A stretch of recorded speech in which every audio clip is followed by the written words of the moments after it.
Rais wa Jamhuri ya Muungano wa Tanzania John Pombe Joseph Magufuli, waheshimiwa wote mlioko hapa mbele ya meza, naomba kuzingatia itifaki kutokana na muda. Mheshimiwa Mwenyekiti, naomba niseme kwa kifupi sana, lakini naomba nianze kueleza kwamba kwa muda mrefu kidogo niliamua kurudi CCM.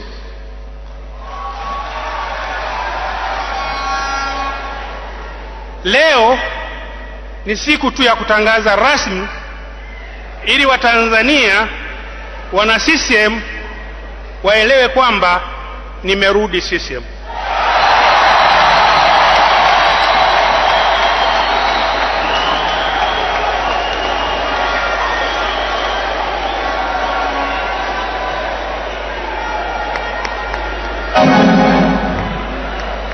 Mheshimiwa Mwenyekiti, naomba nieleze sababu tatu,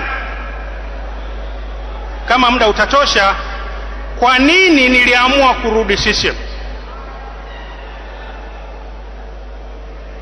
Na nieleze, nilipotoka CCM ilikuwa sio jambo jepesi, ilikuwa kazi ngumu sana, kwa sababu nilikuwa najua ninakotoka, lakini sikuwa na uhakika ninakokwenda.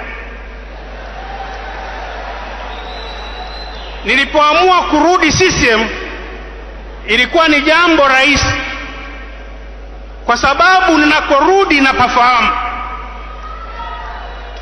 na nilikoamua kuondoka napafahamu.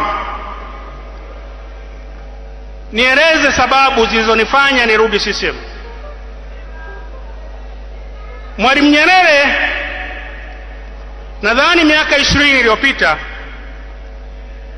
alikitahadharisha Chama cha Mapinduzi, akasema Watanzania wanataka mabadiliko.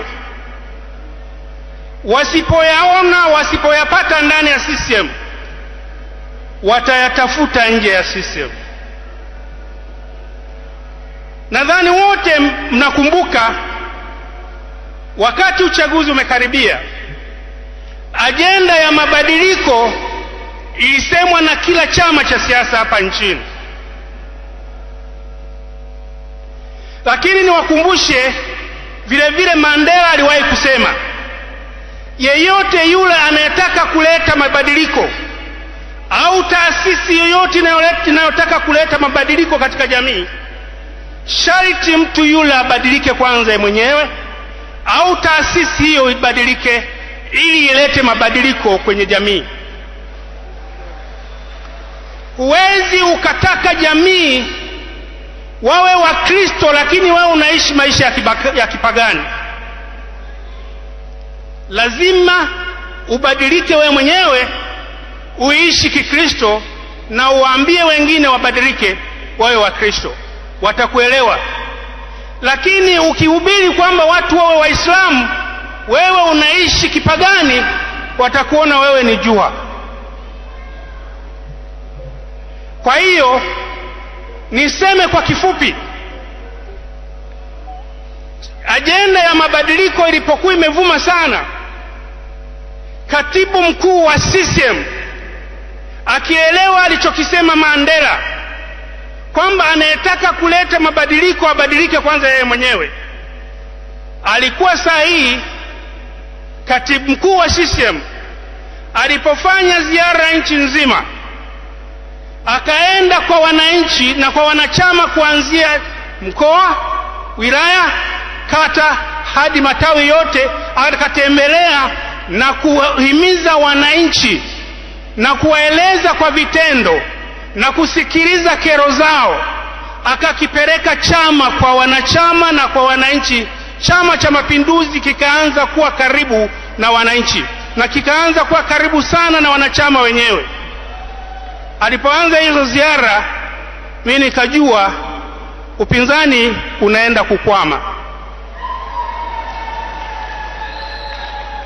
Kwa kulitambua hilo, CCM ikafanya kazi nzuri sana.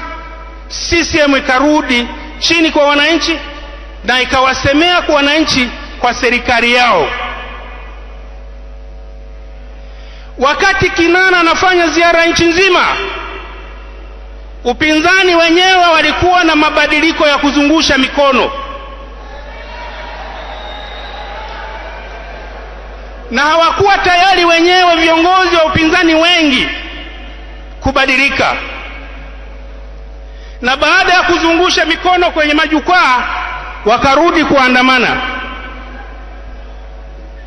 Mabadiliko ni kwa vitendo, na kama vile alivyofanya Mheshimiwa Kinana, na wananchi wakaanza kuelewa, kwa sababu alikemea ufisadi, aliwaeleza wananchi serikali yao inatakiwa ishughulikie kero zao, na wananchi wakaanza kukiamini chama, na mimi nikaanza kufikiria kurudi CCM.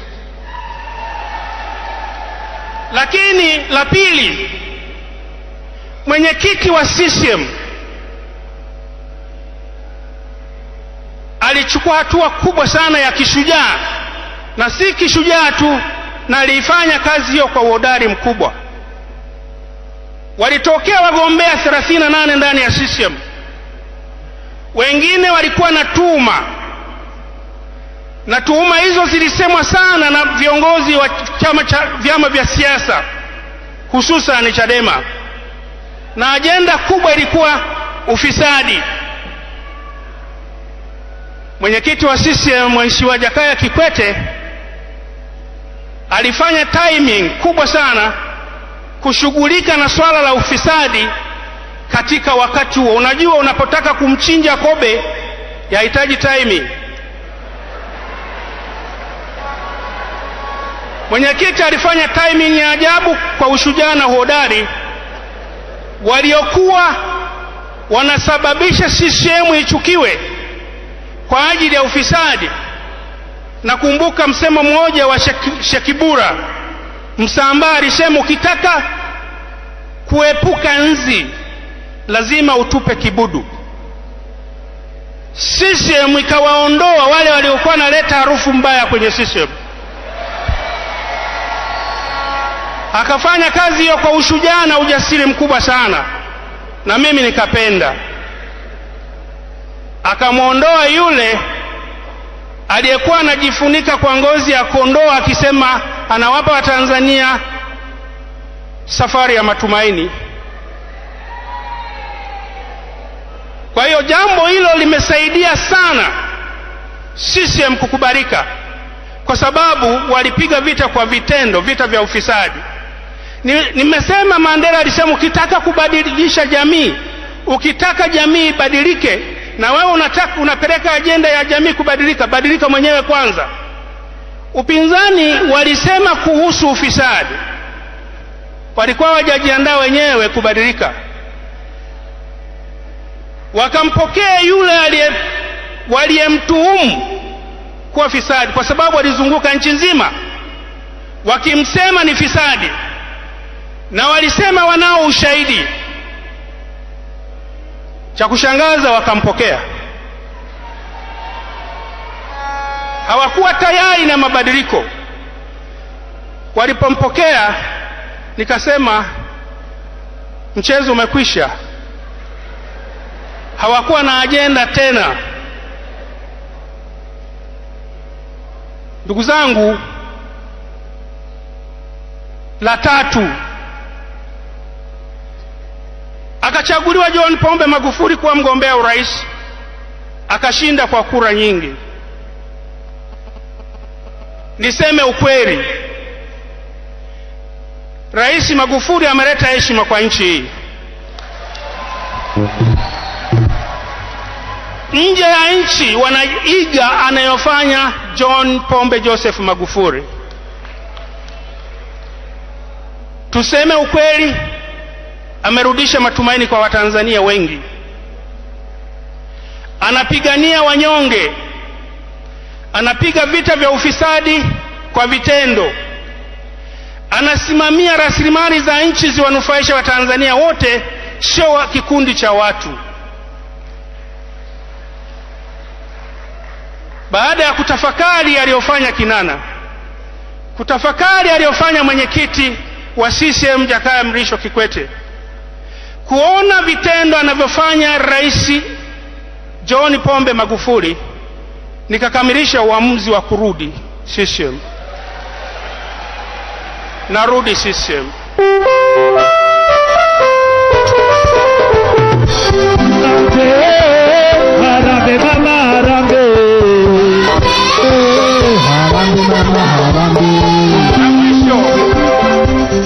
La mwisho, ndugu zangu, Chadema wanazunguka na Ukawa wakisema wanaenda kutetea demokrasia, ndio ajenda walionayo.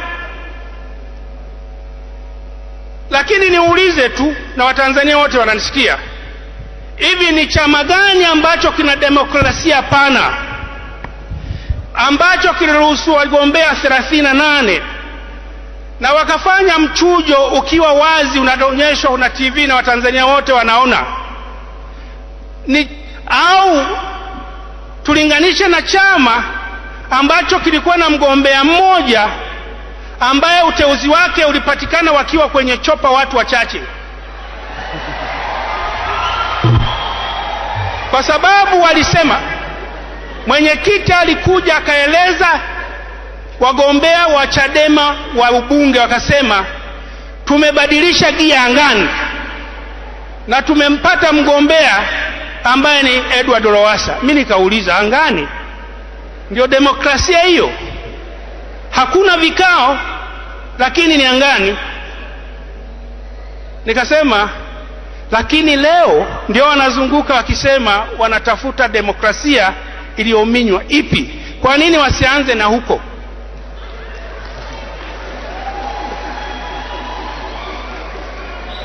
Kwa nini wasianze na huko? Alafu mimi niseme, niwape kisa kimoja tu. Nilipoingia Chadema nikawa nazungumza kujaribu kutoa mawazo yangu, wakawa wanapuuza tu, lakini baadaye nikawa nasikia wanasema, huyu kwani ameshapelekwa rumande mara ngapi?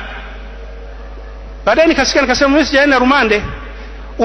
Amepata mikong'oto mingapi na polisi? Nikasema bado na spendi. Amepigwa kwenye maandamano mara ngapi? Nikasema wala singependa. Kwa hiyo mtazamo ulioko kule, ukiwa mkaidi na serikali yako, ukionekana unafanya vurugu na unawekwa rumande mara kwa mara, ndiyo sifa ya huko ya kupata uongozi. Nikasema sasa,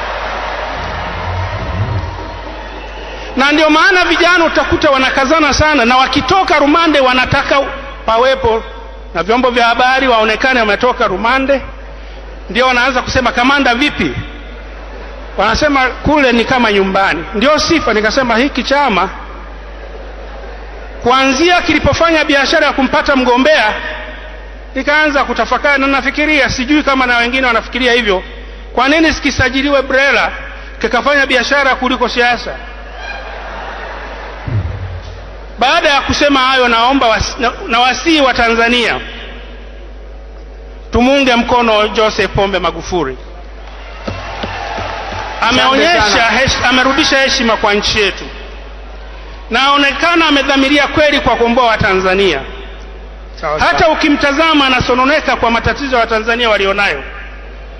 Aendeleze mahali ambapo Rais Kikwete alipomalizia, kwenye chama na kwenye serikali, kwa sababu mtindo wa kupokezana viziti ni kitu kimoja kizuri sana cha kuigwa. Mwenyekiti, naomba nisiwachoche, na washukuru sana kunikubalia kuja kuzungumza. Mawazo haya ya kurudi yalipokuwa na kasi, nilimtafuta ndugu yangu Ore Sendeka, nikamwambia ningependa nikatangazia Watanzania kwamba mimi narudi CCM. Karibu sana CCM. Ndugu mpenda Zoe, karibu, tunakushukuru sana. Kidumu Chama cha Mapinduzi! Kidumu chama